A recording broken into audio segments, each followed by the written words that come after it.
বলেছিল যে আমি একদিন আমার 6টি ফুল আর লক্ষ লক্ষ প্রজাপতিতে ছেড়ে চলে যাব।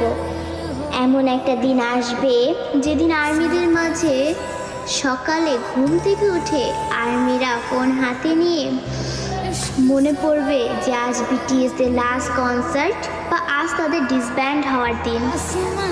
আর্মিরা আমাদের 7 রাজাকে হারাবো। সত্যিই তো বিটিএসরা আমাদের ছেড়ে চলে যাবে। এমন একটা দিন আসবে যেদিন আমাদের অনুপ্রেরণামূলক কথা বলার জন্য বা আত্মবিশ্বাসী গড়ে তোলার জন্য আলেম থাকবে না, নিজের প্রশংসা নিজে করানোর জন্য জিন থাকবে না, আমাদের স্যাড কিং সুকা থাকবে না, একটা মুচকি হাসি দিয়ে সকলকে হাসানোর জন্য